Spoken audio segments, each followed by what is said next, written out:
तो उसमें देखो ये जो 210 नंबर की गाथा में अब दूसरी बात थोड़ी आ रही है। ये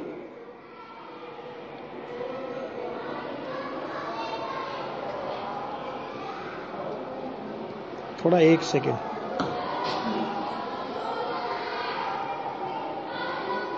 दो 208-9 में भी थोड़ा बाकी है अभी विषय।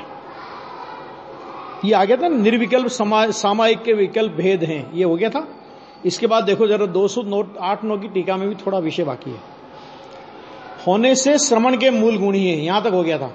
उसके बाद देखो, जब श्रवण निर्विकल्प सामायिक संयम में आरूढ़ता के कारण जिसमें विकल्पों का अभ्यास माने सेवन नहीं है, ऐसी दशा में से च्युत होता है। मैंने विकल्प की भूमिका में जब वो आते हैं तब केवल स्वर्ण मात्र के अर्थी को, माना प्रयोजन क्या है हमारा, कि केवल स्वर्ण मात्र हमारा प्रयोजन है।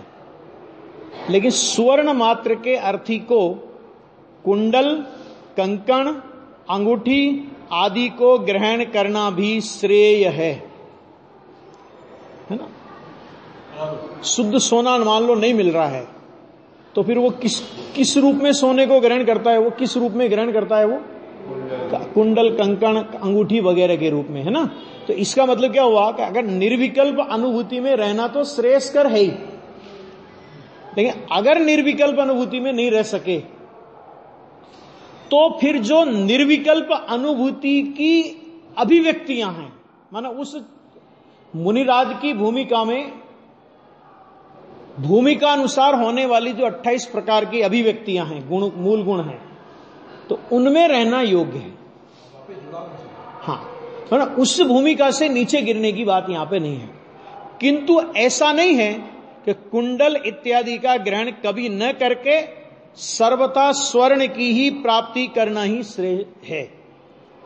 नहीं, मेरे को तो निर्विकल्प अनुभूति ही में ही रहना है, लेकिन निर्विकल्प अनुभूति में रहने की सामर्थ्य इस समय नहीं है, तो विकल्प की भूमिका में आएगा। अब कोई हट करे उसमें आगे आएगा। ये भी अपवाद मार्ग और उत्सर्ग मार्ग की जब बात आएगी ना, तो उसमें ये बात लेंगे वो।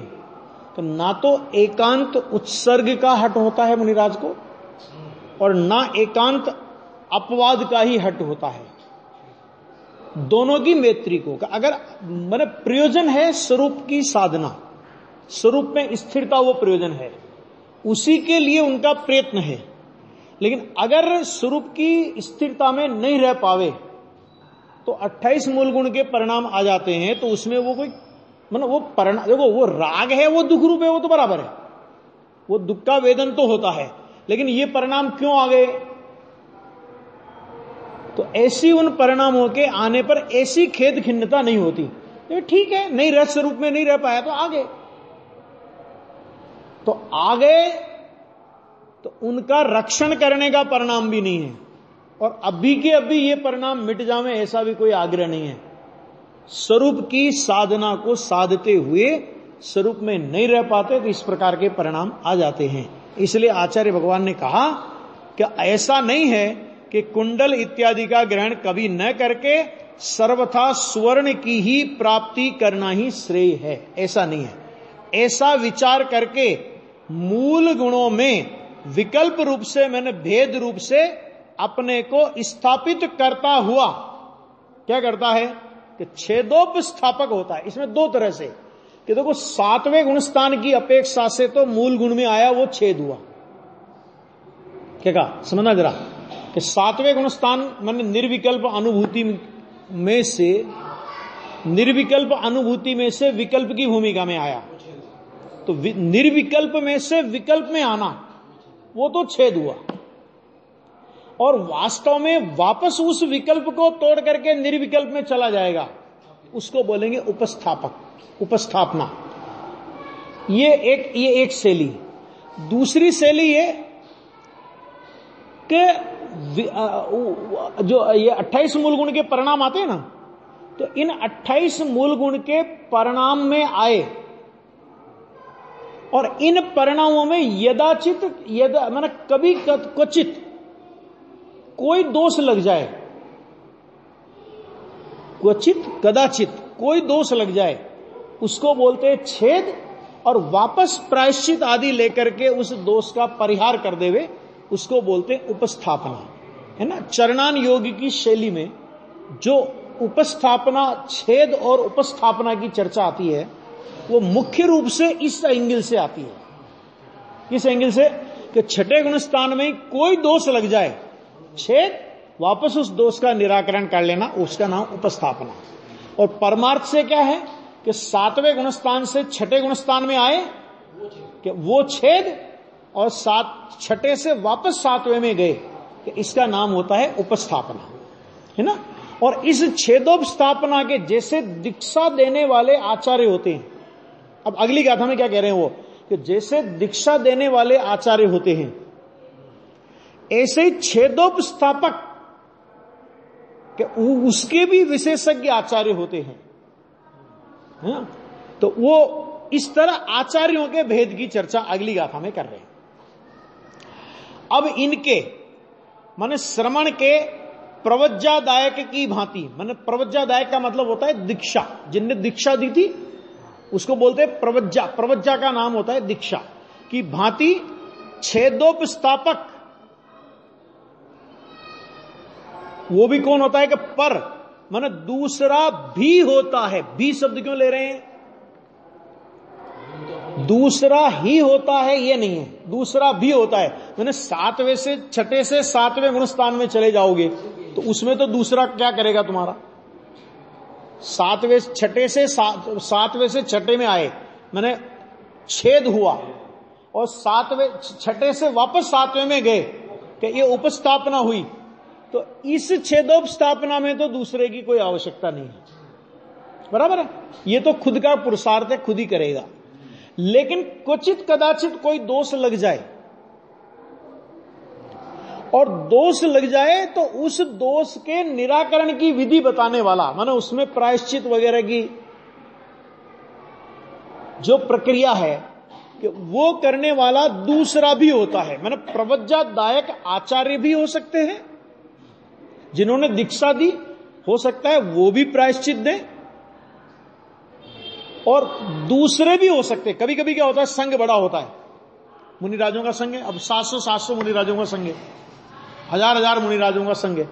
अब आचार्य तो एक होते हैं, अब एक आचार्य होते हैं, गलतियां तो बहुत सारे मुनिराजों से कुछ भी दोष लग सकता है, तो आचार्य भगवान के दरबार लगा के रखेंगे क्या अपना, कि बेटा इस समय से इस समय तक तुम आना और अपनी अपनी गलतियां बताना, है ना। ऐसा नहीं होता।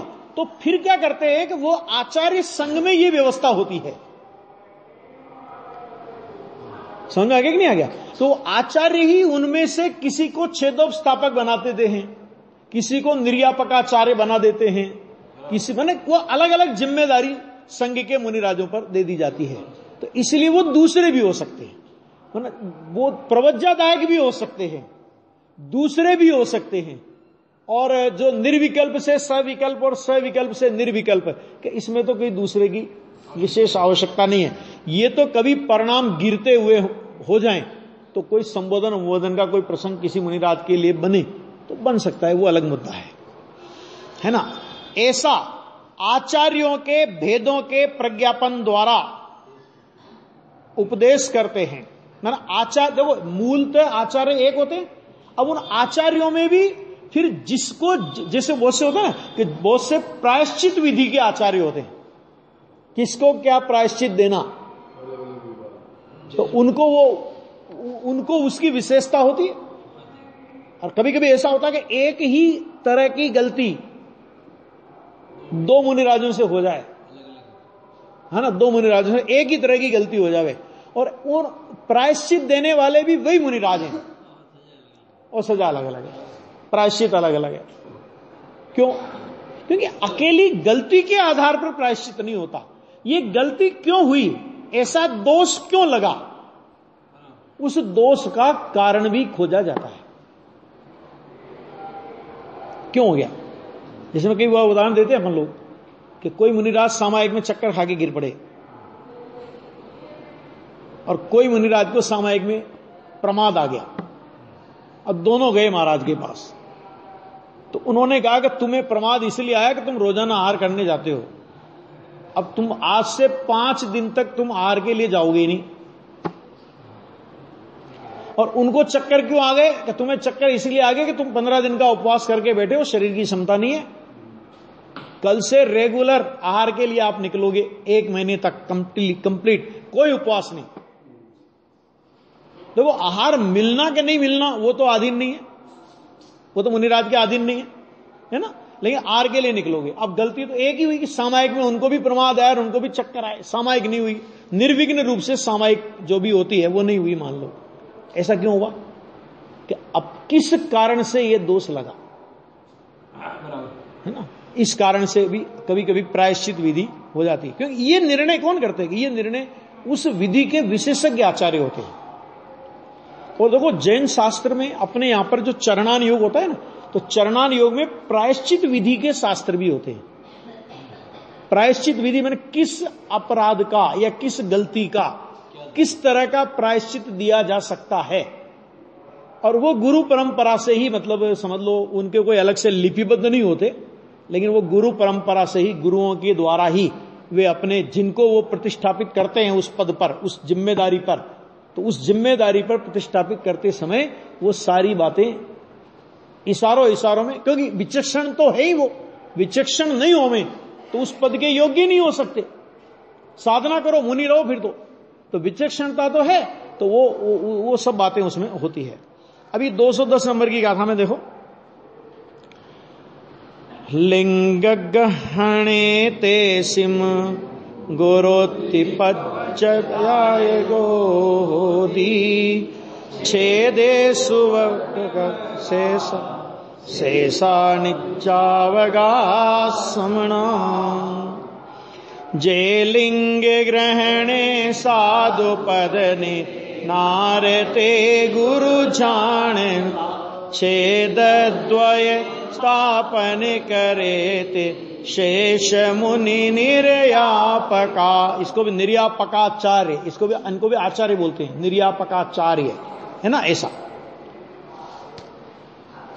देखो बहुत अच्छा है कि लिंग ग्रहण के समय जो प्रवज्जा माने दीक्षादायक है वह उनके गुरु हैं, बराबर। और गुरु की बात पहले बताई दी चुकी है, शुरुआत की गाथा में आ चुकी है ना, कैसे गणी के निकट जाकर के दीक्षार्थी दीक्षा की भावना भाता है, याचना करता है। फिर उसके बाद और जो छेद द्वय में उपस्थापक है, छेद द्वय, ये थोड़ी चर्चा चली थी अपनी, ये थोड़ा अपन ने इसका फुटनोट वगैरह पढ़ लिया था। तो छेद द्वय में उपस्थापक है, माने छेद द्वय में जब छेद दो तरह से जब छेद होता हो तो उसमें वापस उपस्थापक हैं, अर्थात जो भेदों में स्थापित करते हैं एक बात, और जो संयम में छेद होने पर पुनः स्थापित करते हैं, वे शेष श्रवण निर्यापक कहलाते हैं। निर्यापक का मतलब होता है निर्वाह करने वाला वगैरह, वो कहलाते हैं। देखो जो आचार्य लिंग ग्रहण के समय निर्विकल्प सामायिक संयम के प्रतिपादक होने से, बहुत गजब की व्याख्या है ये, वो सोचोगे ना कि काय की दीक्षा होती है, दीक्षा काय की होती है, दीक्षा की विधि क्या है, तो उन्होंने कहा कि लिंग ग्रहण के समय निर्विकल्प सामायिक संयम, दीक्षा की विधि में निर्विकल्प सामायिक संयम होता है। तो निर्विकल्प सामायिक संयम के प्रतिपादक होने से प्रवज्जादायक है। हाँ, तो कौन की दीक्षा देते हैं आचार्य भगवान, किसकी दीक्षा देते हैं? प्रवज्जादायक। किसके प्रवज्जादायक हैं वो? कि निर्विकल्प संयम के प्रतिपादक, निर्विकल्प सामायिक संयम, माना उन्होंने दीक्षा दी है उसकी, 28 मूल गुण की दीक्षा नहीं दी, ठीक है, ध्यान से सुनना, 28 मूल गुण की दीक्षा नहीं दी। और दीक्षा नहीं देने पर भी 28 मूल गुण में छेद होता है ऐसा नहीं है। निर्विकल्प क्यों नहीं होता? क्योंकि वो निर्विकल्प संयम की अभिव्यक्तियां हैं। कि अगर तुम वहां नहीं रह पाओगे ना तो ये तुम्हारे को आए बिना नहीं रहेंगे, इससे विरुद्ध नहीं आएगा, और आएगा तो ऐसा विकल्प आएगा, ये समझ लेना। इससे विरुद्ध आवे तो समझ लेना अंतरंग में शुद्धि की कोई संभावना नहीं है। बाहर में ये विकल्प हैं तो भी अंतरंग में शुद्धि हो कि नहीं हो, ऐसा हो सकता है। नहीं होता? द्रव्यलिंगी मुनिराज को बाहर में निरतिचार 28 मूल गुण का पालन होता है और अंतरंग में शुद्धि नहीं होती। लेकिन जिनको अंतरंग में शुद्धि होगी उनको विकल्प की भूमिका में इसी प्रकार के विकल्प होंगे, अन्यथा प्रकार के नहीं होंगे। कि अगर अन्यथा प्रकार के हों तो कि तुम्हें अभी यही पता नहीं कि मुनिराज की भूमिका में पाया जाने वाला आश्रव तत्व कैसा होता है। तो मुनि दशा की भूमिका का जो आश्रव तत्व है उस तत्व के संबंध में भूल हुई कि मुनिराज को कैसा आश्रव तत्व होता है कि 28 मूल गुणादि के विकल्पों के अतिरिक्त इससे अधिक राग मुनिराज की भूमिका में नहीं होता। मन आश्रव इतना मर्यादित हो गया, इतना मर्यादित हो गया कि वो उस मुनिराज की भूमिका के योग्य आश्रव तत्व है। समझा क्या? देखो अपन सामान्य रूप से तो 7 तत्व की भूल की चर्चा करते हैं, है ना, लेकिन यहां मुनिराज की भूमिका में कैसा आश्रव बंध पाया जाता है, मुनिराज की भूमिका में कैसा संबर और निर्जरा पाई जाती है, मुनिराज की भूमिका में अजीव का संयोग कैसा होता है। अगर इसमें गलती हो तो उस भूमिका के योग्य आश्रव बंध तत्व का स्वरूप आपने विपरीत माना। गुरुदेव से प्रश्न किया था कि अगर वस्त्र धारण कर ले तो तकलीफ क्या है तुमको? वस्त्र परद्रव्य है ना, तो परद्रव्य आत्मा को रोकता है, आत्मा के केवल ज्ञान को परद्रव्य रोकता है। इसका मतलब तो यह हुआ मुनि दशा को वस्त्र रोकता है, इसका मतलब तो परद्रव्य आत्मा की परिणति को रोकता है। तो उन्होंने बहुत अच्छी बात कही। उन्होंने कहा कि देखो वस्त्र केवल ज्ञान को रोकता है, वस्त्र मुनिपने को रोकता है, यह सिद्ध नहीं करना है यहां पर, लेकिन यहां पर यह सिद्ध करना है कि जहां मुनि पद के योग्य शुद्धता का परिणमन होता है वहां वस्त्र ग्रहण की वृत्ति ही पैदा नहीं होती। समझा क्या? और जब वस्त्र ग्रहण की वृत्ति पैदा नहीं होगी तो शरीर पर वस्त्र कैसे दिखेगा? और जहां वस्त्र ग्रहण की वृत्ति रूप तीव्र आश्रव का परिणाम पाया जावे तो वो आश्रव का परिणाम मुनि दशा के योग्य आश्रव का परिणाम नहीं है। और ऐसा परिणाम होने पर, वस्त्र ग्रहण की वृत्ति का परिणाम होने पर मुनि दशा के योग्य संवर निर्जरा का परिणमन नहीं हो सकता।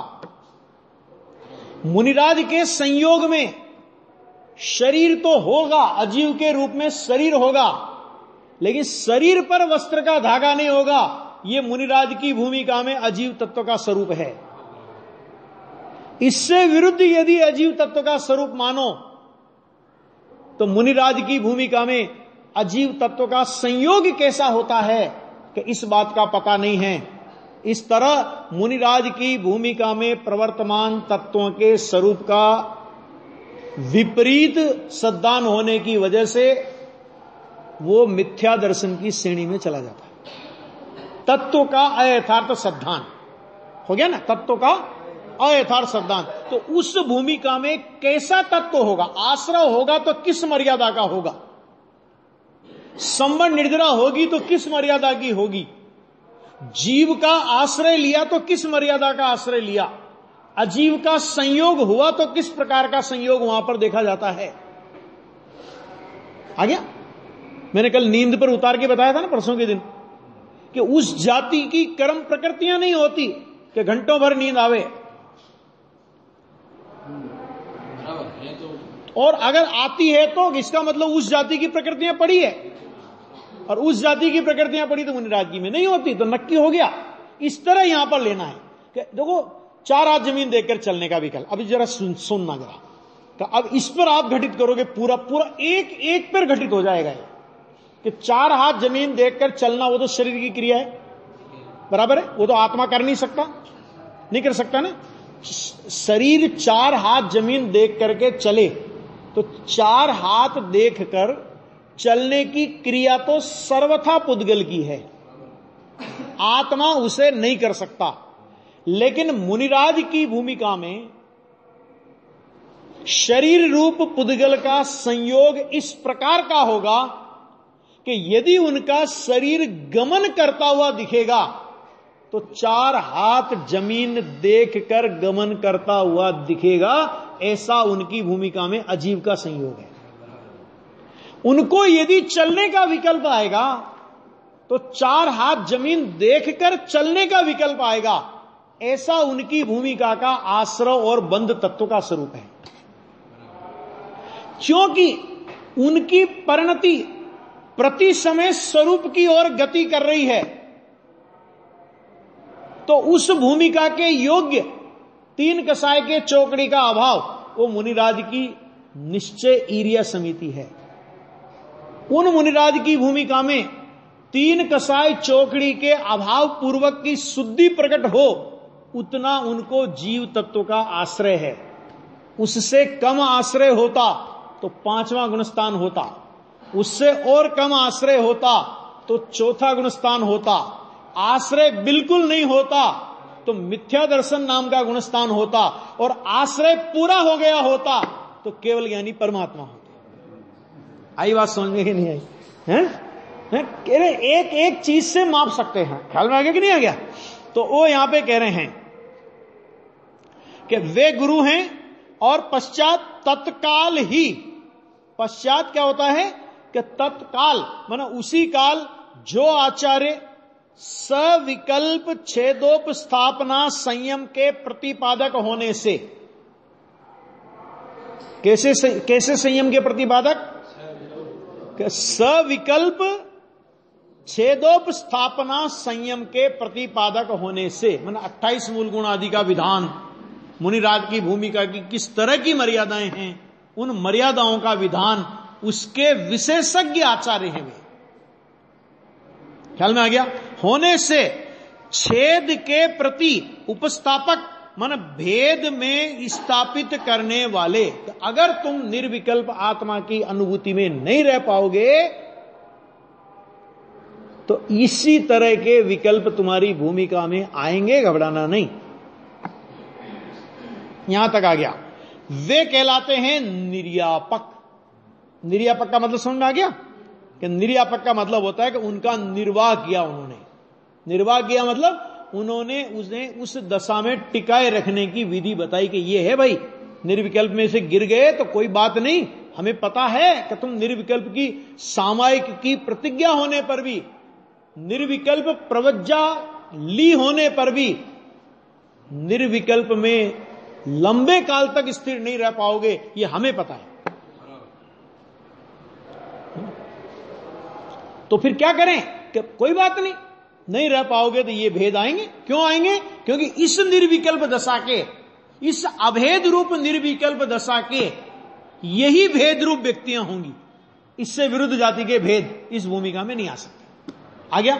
इसलिए वो निर्विकल्प दशा के भेद हैं, वे अभेद की अभिव्यक्तियां हैं वे। आ गया? उसके लिए एक महाव्रत शब्द का प्रयोग किया था। उस एक महाव्रत की अभिव्यक्तियां ये 28 मूल गुण हैं।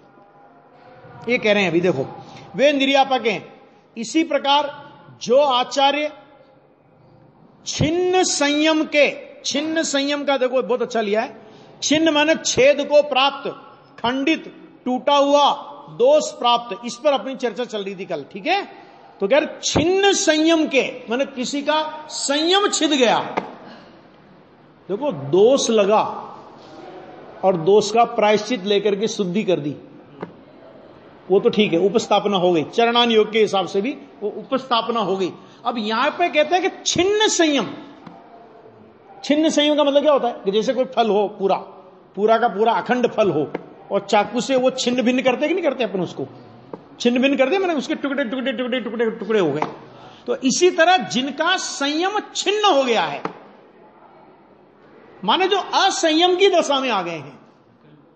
विकल्प नहीं, विकल्प तो गया पहले, निर्विकल्प के भेद विकल्प, वो तो अलग हो गई बात। अब दूसरा कि अब जिनका संयम भी छिद गया है, माने जो असंयम को प्राप्त हो गए हैं।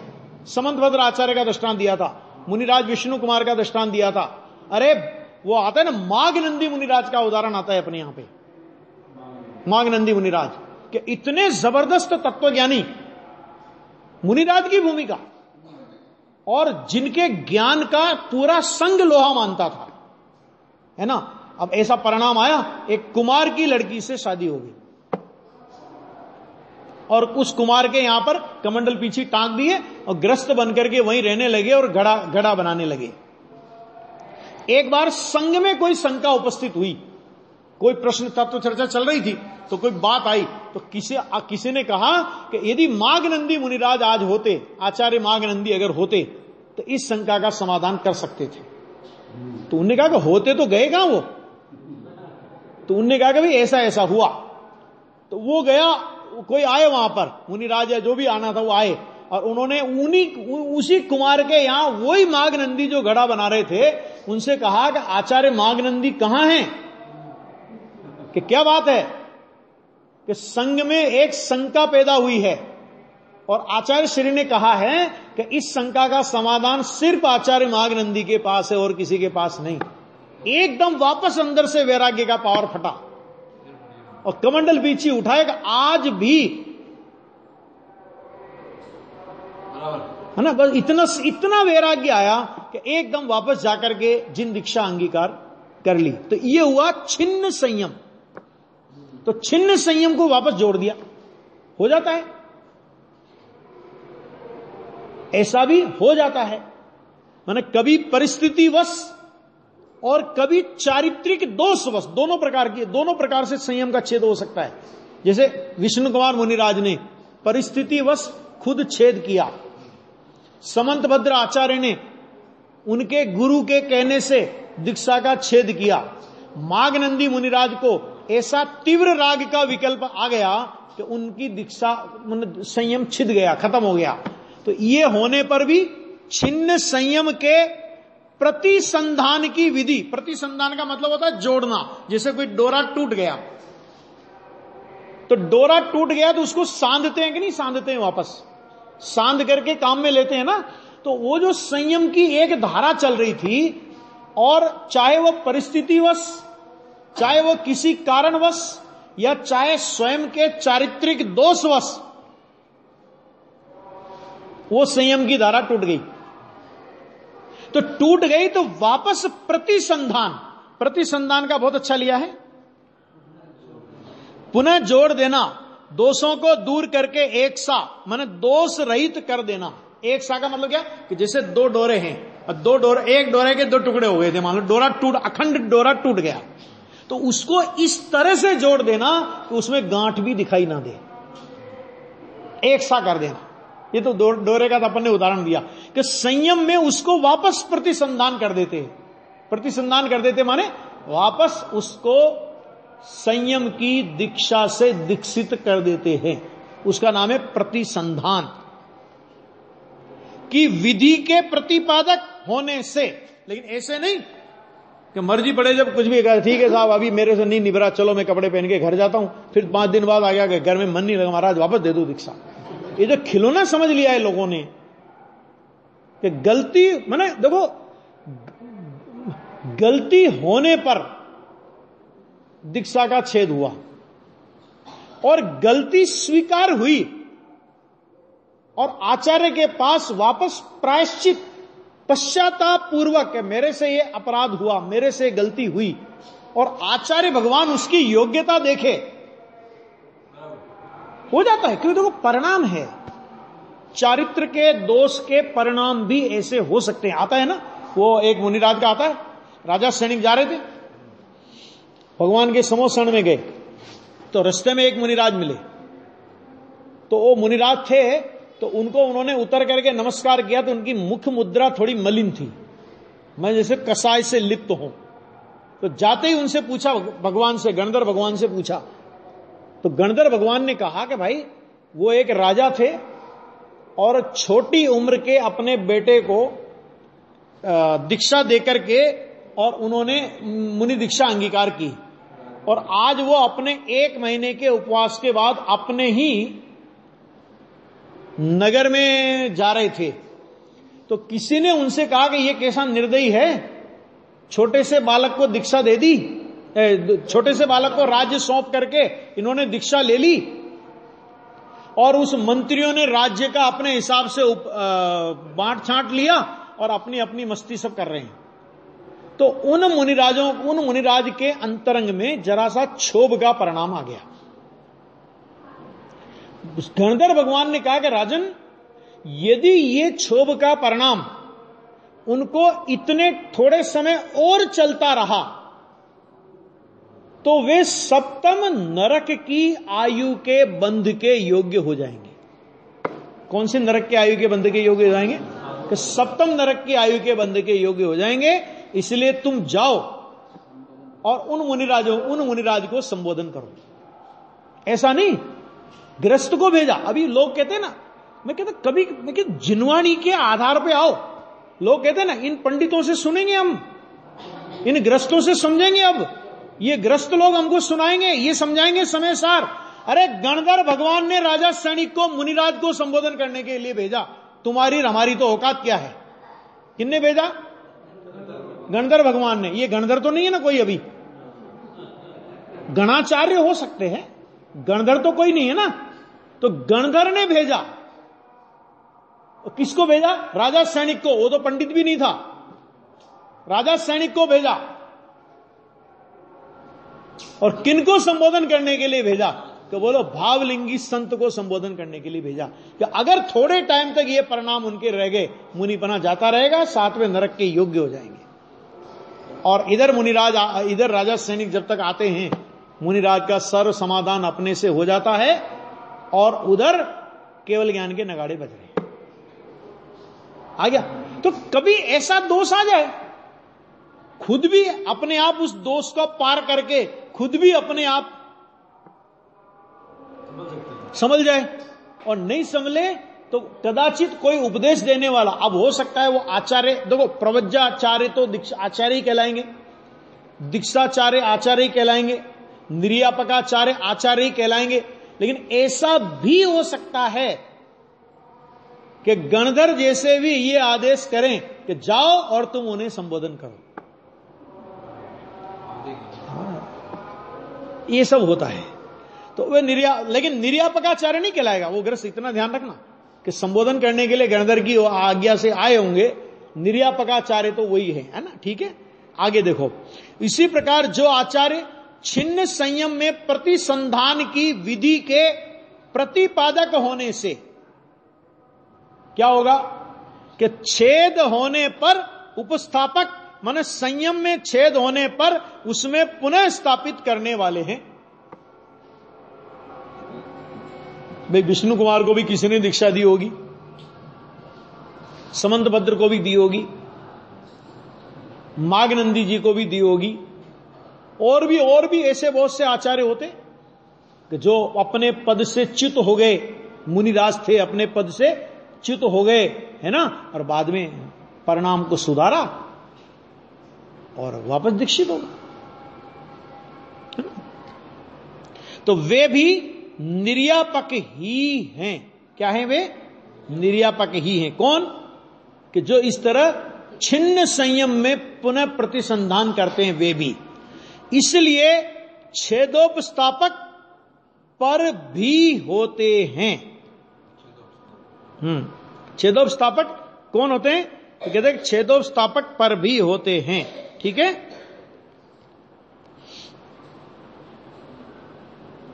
पर भी होते हैं।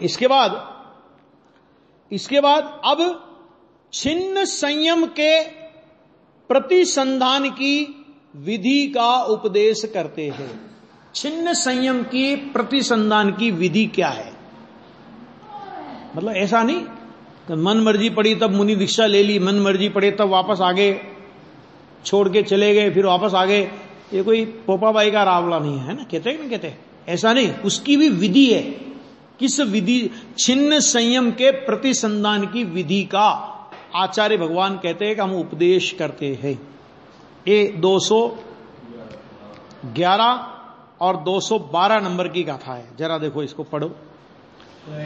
पदम ही समारुद्धे छेदो समणस्य काय चेठम ही जायदि जदि तस्सपनो आलोयण पुव्या किरिया छेदौजुतो समणो समणम व्यवहारिणम जिणमदम ही आरोचिदा अवठितो तेन काय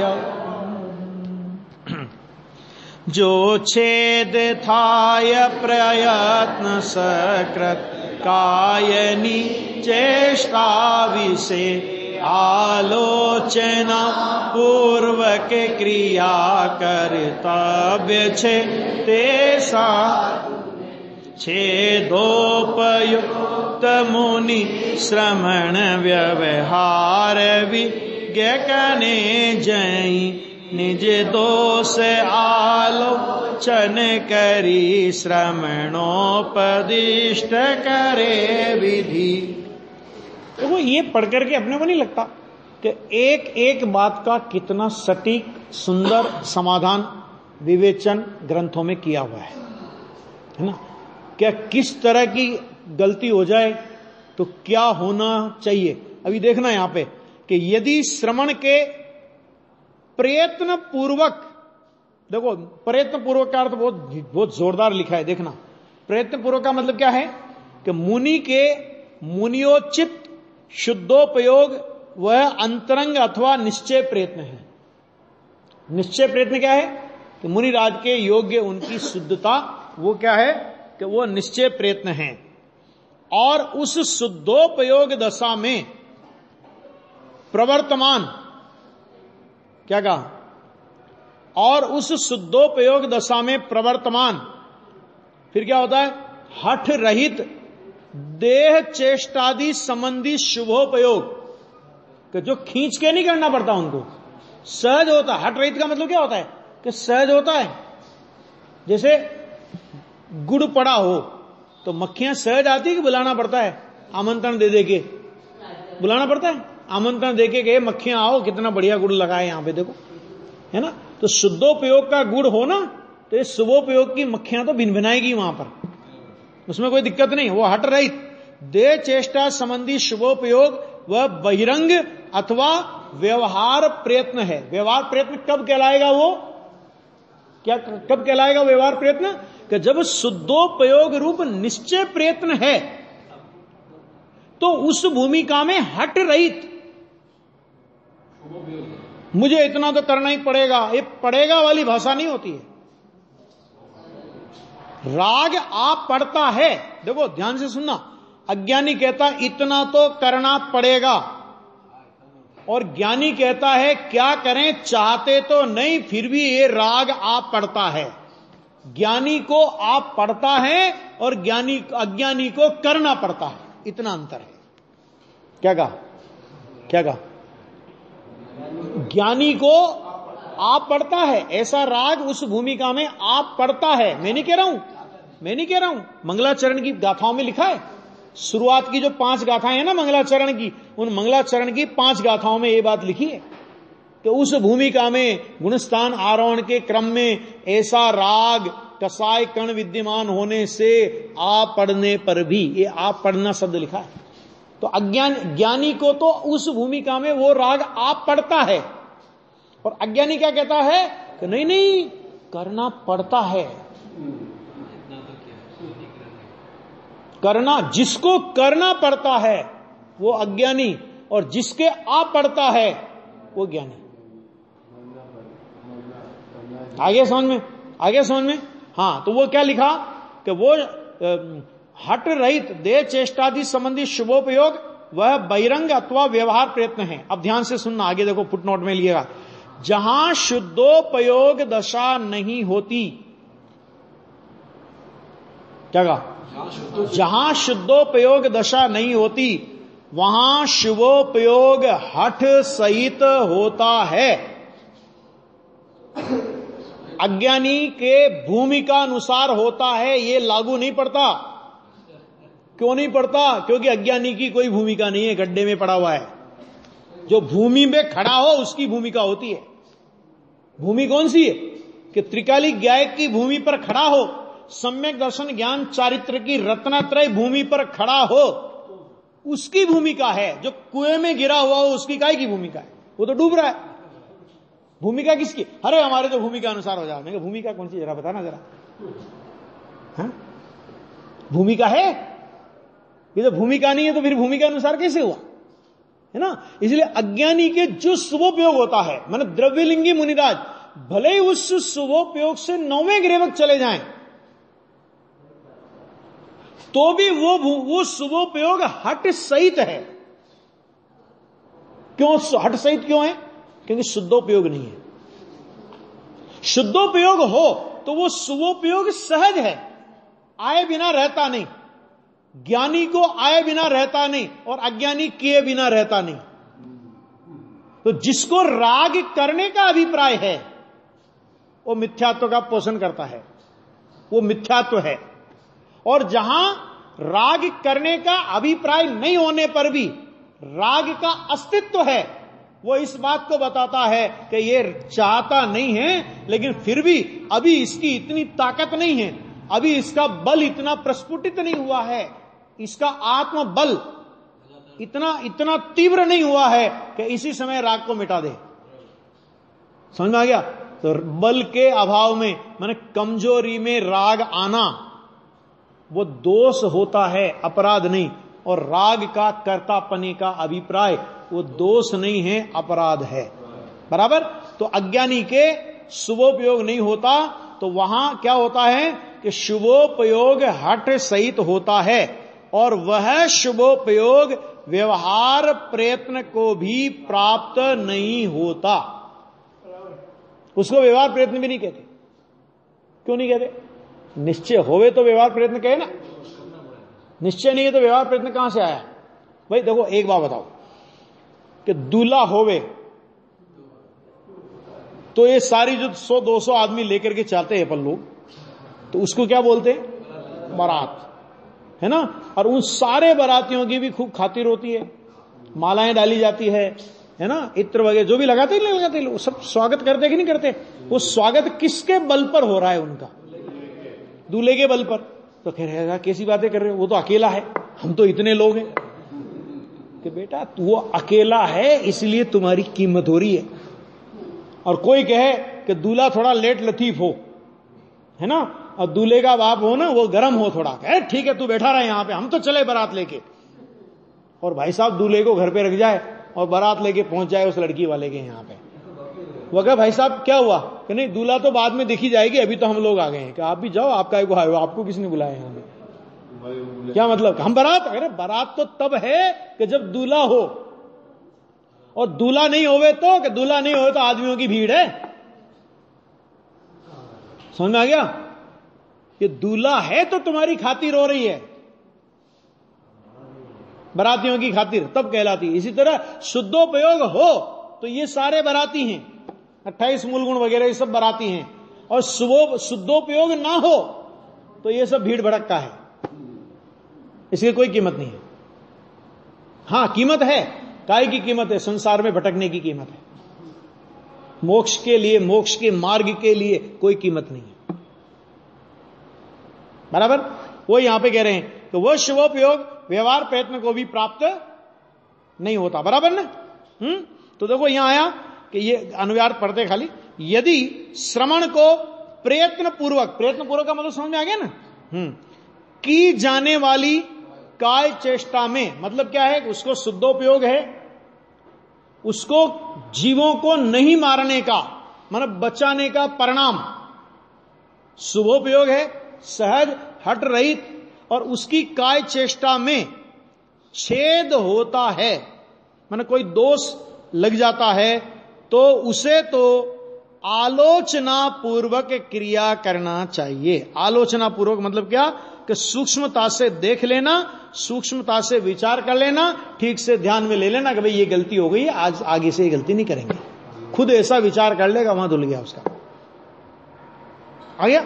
अब दूसरा, किंतु यदि श्रवण छेद में उपयुक्त हुआ हो तो उसे जैन मत में व्यवहार कुशल श्रवण के पास जाकर, माने किसी को दोष लग गया हो, काय से कोई गलती हो गई, शरीर चेष्टा से कोई गलती, मैंने इसको समझाओ, ऐसे समझ लो कि मुनिराज जा रहे हैं, ईर्य समिति पूर्वक चल रहे हैं, अंतरंग में 3 कसाय चौकड़ी का अभाव है, बहिरंग में देख करके चलने का भाव है ना, और शरीर की चेष्टा भी उसके अनुरूप हो रही है, और इधर मुनिराज ने पैर उठाया और पैर नीचे जमीन पर रखें, उतने में एक चींटी आ गई, पैर के नीचे दब गई, मर गई। क्या करे अभी वो, केवल आलोचना कर ले कि भाई ठीक है, सूक्ष्मता से उसका आगे मतलब वो हो गया काम पूरा, उसके है ना, ये अर्थ है उसका। और कोई ऐसा दोष लग जाए तो फिर क्या करे कि जैन मत में जो व्यवहार कुशल, माने जो उस विधि के, व्यवहार कुशल का मतलब क्या, व्यवहार में कुशल नहीं, माने वो छेद की विधि रूप व्यवहार में कुशल। व्यवहार कुशल का मतलब वो नहीं कि व्यवहार में बड़े कुशल है, निश्चय में तो अकुशल है, वो नहीं है बात। व्यवहार कुशल का मतलब ये कि उस विधि के विशेषज्ञ, है ना, उस विधि के विशेषज्ञ को बोला व्यवहार कुशल यहां पर। तो श्रवण के पास जाकर फिर क्या करे कि आलोचना करके, आलोचना, अब यहां आलोचना का मतलब क्या होगा कि आलोचना माने निवेदन करके, है ना, हां, कि मेरे से ये दोष हो गया है, मुझे प्रायश्चित दीजिए। तो आलोचना करके, अपने दोष का निवेदन करके कि प्रभु आज मेरे से ऐसा दोष हुआ, निवेदन करके वे जैसा उपदेश दें, ठीक है, वे जैसा उपदेश देगा मतलब आपको उपदेश देकर के समझा के छुट्टी कर दे तो आप छुट्टी लेके आ जाओ, कोई बात नहीं, ठीक है साहब, आगे नहीं होगी। कोई दंड दे तो दंड लीजिए, उसमें किंतु परंतु मगर बट नहीं लगेगा, ठीक है, वह करना चाहिए। इस तरह की ये वे विधि होती है, इसकी चर्चा अपन आगे और करेंगे।